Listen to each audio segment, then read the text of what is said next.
இன்றைக்கி இருக்க பிள்ளைங்களாம் வந்துட்டு ப்ரைவசினா என்னது? வீட்டுக்கு ஒரு ரிலேட்டிவ் வந்தால் அவங்க இருக்கக்கூடாது, ஏன்னா எங்களுக்கு ப்ரைவசி வந்து கெட்டு போகுது. ஷேரிங் தெரியாது. அப்போ நம்ம வீட்டில் ஒரு ரிலேட்டிவ் வந்தாங்கன்னா, நம்ம வீடெல்லாம் எவ்வளோ சின்னதாக இருக்கும் கொஞ்சம் யோசிச்சு பாருங்களேன். ஒரு சின்ன வீடு, ஒரு சின்ன கிச்சன், அந்த இடத்துலையே படிக்கணும், அந்த இடத்துலையே நம்ம தூங்கணும். பாத்ரூம், சிங்கிள் பாத்ரூம் இருக்கும், அதில் எல்லோரும் குளிச்சுட்டு வெளியில் வரணும், வந்து ரிலேட்டிவ்க்கு பண்ணணும். சாப்பிடும்போது எல்லோரும் ஒன்றா உட்காந்து சாப்பிடுவோம். எத்தனை வீட்டில் இன்றைக்கி இது நடக்குதுன்னு பாருங்களேன். எத்தனை வீட்டில் தயவு செஞ்சு எல்லாருமே பாருங்கள், யாராவது வந்தாங்கன்னா வாங்கன்னு கூப்பிட்ற பிள்ளைங்க எத்தனை பேர் ரூமில் உட்காந்துருப்பாங்க. நம்ம போய் அந்த பிள்ளைங்களை பார்த்து நம்ம பேசணும். அதுவும் நம்ம எப்போ போகும்பொழுதே நீங்கள் எப்போ போவாங்க இவங்கன்னு கேட்குற குடும்பங்கள் நிறைய இருக்குது. இதனுடைய தவறு யாருக்கிட்ட இருக்குது? நீங்கள் பிள்ளைங்கிட்ட இருக்கா, பேரண்ட்டுக்கிட்ட இருக்கா? சொல்லுங்கள். அன்றைக்கி நம்ம அம்மா அப்பா வந்தவங்கள போயிட்டு எப்போ வந்தீங்கன்னு கேளு, எப்படி இருக்கீங்க கேளு. நம்மளுக்கு நம்ம அம்மா அப்பா சொல்லி கொடுத்தாங்க. நம்ம பிள்ளைங்களுக்கு நம்ம அது சொல்லி கொடுத்துருக்குறோமா? இப்போவே இது கிடையாது. இன்னும் அவங்க ஜென்ரேஷனில் என்ன பண்ண போகிறாங்க யோசிங்களேன்.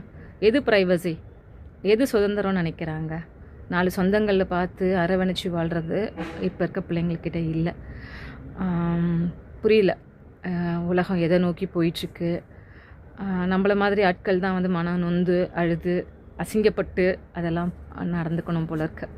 இப்போ இருக்க பிள்ளைங்களுக்கு எந்த வித மனசும், ஐயோ நம்ம இப்படி பேசிட்டோமே, அவங்க மனசு எப்படி வேதனைப்படும்ன்றது கூட புரிஞ்சுக்க முடியாத ஒரு உலகத்தில் அவங்க வாழ்ந்துட்டுருக்காங்க.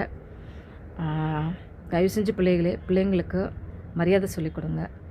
நாளைக்கு அடுத்தவங்களுக்கு கொடுக்குற மரியாதை தான் உங்களுக்கு. அடுத்தவங்கள இக்னோர் பண்ணுற மாதிரி தான் உங்களை பண்ணுவாங்க. இன்றைக்கி அடுத்தவங்கள பண்ணிட்டாங்களே அப்படின்னு சொல்லிட்டு சந்தோஷப்படாதீங்க. அவங்க பண்ணுற தப்புக்கு பூசு மொழுகாதீங்க. நீ செஞ்சது தப்புன்னு அந்த பிள்ளைங்களுக்கு புரிய வைங்க. புரிய வச்சா மட்டும்தான் அந்த பிள்ளைங்க வந்து திரும்ப அந்த தப்பை பண்ண மாட்டாங்க. அந்த பிள்ளைங்களுக்காக ஐயோ எங்கள் பிள்ளைங்களுடைய லக்ஸரி தான் எனக்கு வேணும்னு. அப்பா ஒரு பஸ்ஸில் நம்ம யோசிச்சு பாருங்கப்பா. ஒரு பஸ்ஸில் நம்ம குடும்பத்தில் எல்லோரும் போவோம், நம்ம மூட்டை முடிச்சு எல்லாம் தூக்கும், மடியில் உட்காந்துப்போம். நாளைக்கு யாருன்னே தெரியாது, அவங்க மடியில் போய் உட்காருவோம். அப்படிலாம் வாழ்ந்தவங்க தான்ப்பா நம்ம எல்லோரும். ஒன்றும் பிறக்கும்போதே அப்படியே வசதியோட வாழ்க்கையோடலாம் பிறக்கல.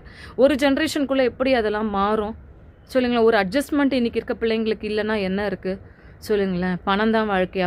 பணத்தை பட்டம் சொல்லி கொடுத்து வளர்த்திங்கன்னா நாளைக்கு இதே என்ன சொல்கிறது, இதே நிலமை நாளைக்கு தாய் தகப்பனான இன்றைக்கி வீட்டுக்கு வரவங்களுக்கு கொடுக்காம கொடுக்குற மரியாதை நாளைக்கு உங்களுக்கு உண்டு.